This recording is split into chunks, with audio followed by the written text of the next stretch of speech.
How many study videos have you watched by now? You're probably overthinking how to get straight A's. But if you focus on just these 5 tips, you'll see a huge difference. Over the past 10 years, I've tutored and mentored dozens of students, learning exactly which habits have the biggest impact on academic success. And I know these tips work because I've used them myself. They're the same strategies that helped me become valedictorian while sleeping an average of 8 hours per night, and later graduate from Caltech with a 4.0 in chemical engineering while playing varsity basketball. These are the 5 tips I share with my students, and every time they implement them, their grades, confidence, and academic experience improve dramatically. Get ready to lock in and let's go. Use an exam prep tracker. You know how teachers and professors just seem like they're out to get you when they schedule all of your tests and deadlines in the same week? Yeah, I know the feeling. So that's why when I was in high school and college, I made a paper exam tracker where for each class, I list out all of the resources that I know will be helpful to study before the exam. For example, for a math class, quizzes, past exams, equation sheets, Khan Academy. Then for AP Government, the huge packets of study materials we did for homework, summaries from the back of the textbook. This could vary from class to class, but what's super helpful is that you start this exam prep tracker right when your semester starts, so you will add to it over time. Just like I have in this digital one that I made, I will also have sections of reminders for each class that I learn each time the teacher gives us a little golden nugget during lecture. The best way to make sure you capture every little resource, every little hint, is if you compile to it across the course of time and not just when you're preparing for that exam the week before. In the past, I was archaic and just used a plain sheet of paper where I highlighted and wrote in pencil, but I made this digital version that is completely free for you to use as a Notion template that you can access with a link in my description. It also includes somewhere where you can check off your progress studying as you go, and you can put in your exam deadlines and set reminders as notifications. Transition. Approach negative outcomes with curiosity. So many of you have commented, I just got a bad test on a grade. Oh my gosh, brain not braining. I just got a bad grade on a test. I feel so discouraged and I can't get myself back up. What do I do to make this comeback? And my answer is that every time I see, maybe like 86%, for example, that means I missed 14 points. My first reaction is like, what the heck? What did I miss it on? Approach these missed points with curiosity. So you go into your test and you see where the red X's are, and then you study those almost immediately. And so this trains your brain to have a really awesome growth mindset because you are taking as an immediate reaction to every L as an opportunity to learn. Instead of dwelling on the bad feeling, which is not helpful to you, you take everything to your advantage. And you're like, oh my gosh, thank you teacher for marking the ones I got wrong and sometimes even giving me a little explanation because you're telling me exactly where my opportunity areas are to score better the next time around. And I'm going to take control of this situation and learn exactly how to not make that same mistake twice. Plus, as a bonus, when you do this as a habit, every time you get work passed back, you're automatically doing some spaced repetition. Now, if you need a little mantra to remember this tip, just say, gotta turn an L into earning. That's what learning is. Ooh. Connor Price, now that is some nice songwriting. Taylor Swift better watch out. Transition. Keep ROI in mind. ROI stands for return on investment, which means how much you get back that benefits yourself given an amount of input or how much you invest. As much of my advice is, this applies to acing life as well. But remember, do not approach it like a robot calculating transactions all the time. Rather, you should value your time and energy. So just like money, you would think about what's worth spending it on. I'm going to list a few activities. All 7 of these have an ROI, positive or negative, on your ability to study efficiently and to get good grades. So exercise, use your noggin. Comment out of these 7 how many there are that have a positive ROI. Now, 3, 2, 1, these are the answers. Use this golden mindset of ROI to your advantage, because instead of thinking of studying as something awful to do, you will then focus on what you gain from studying and not what you lose. The return on investment of studying is being prepared, feeling bliss of no more work, watching Netflix guilt-free, so really get excited and focus on the benefit. This concept applies to studying itself. Some methods have a higher ROI. For example, quizzing yourself is far more effective than passively taking notes or rereading your textbooks. Thea is a pro at helping you actively study, and I'm so excited that I'm partnering with them for the 5th time, my favorite number,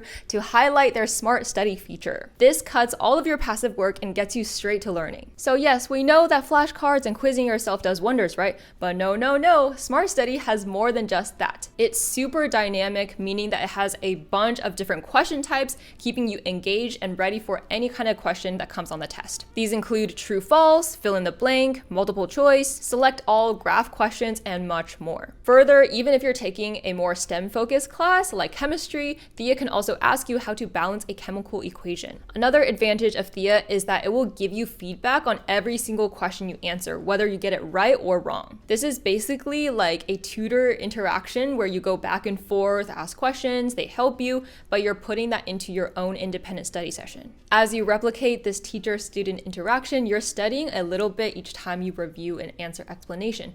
And the awesome thing is that if you are still confused, you can click Learn More for more details. So remember in tip 1, that exam prep tracker I recommended, in there as part of your study routine, I recommend that you look at your practice question history, and Thea has all of your history saved. In fact, you can easily filter by what you got right and wrong before, so you can review more effectively and target your answers before the big exam. Finally, Thea also has games, flashcards, and can generate study guides for you. I almost forgot the coolest part.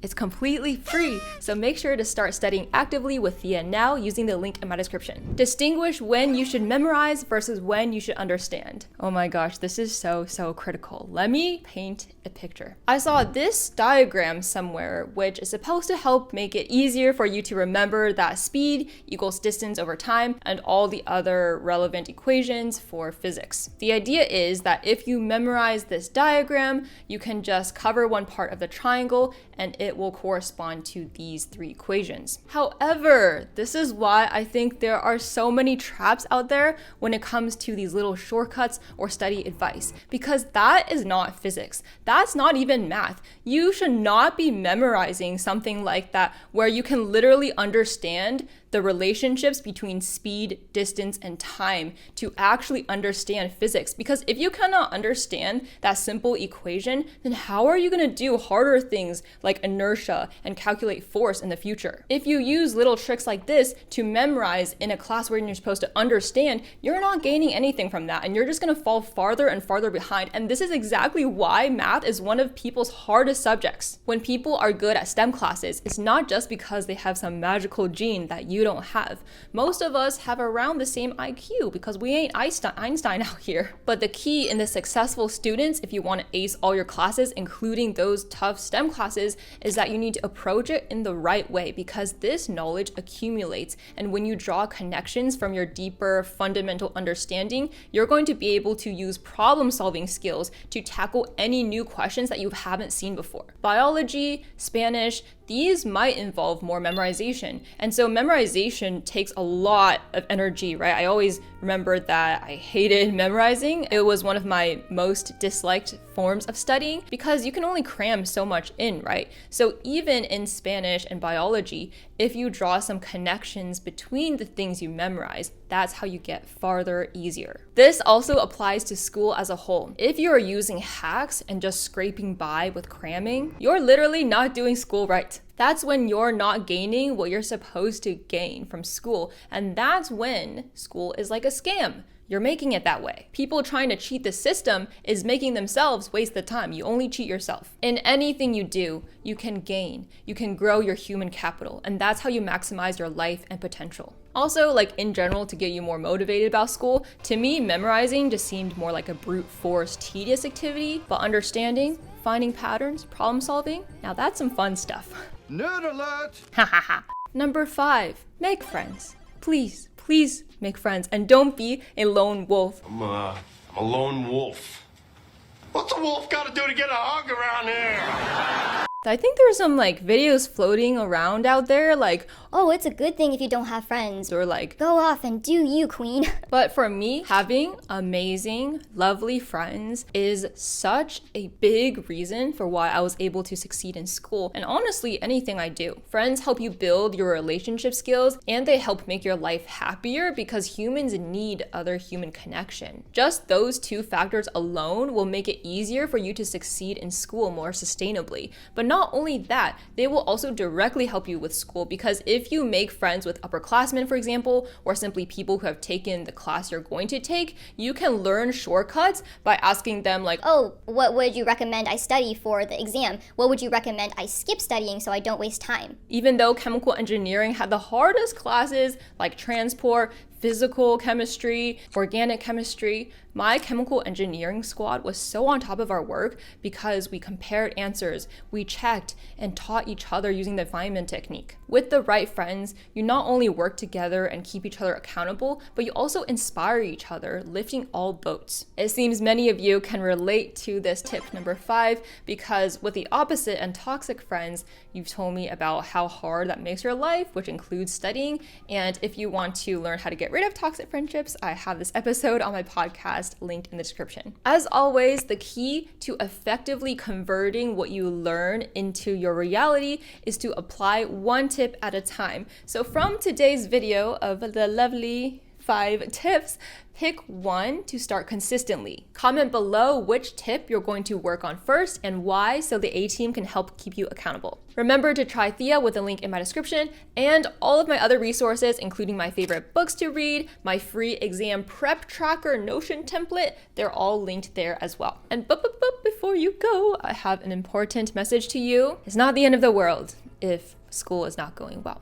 Grades are not the most important thing. Take it from me. You are trying and being a good person, and for that, I am so proud of you, and you are worthy no matter what. Remembering that is how you get A's the cool way. Just do your best, and you will automatically be growing your human capital. Take care of yourself, okay? Because remember, self-care equals self-love, which automatically is self-growth. I'll see you at the top, A-team. Till next time.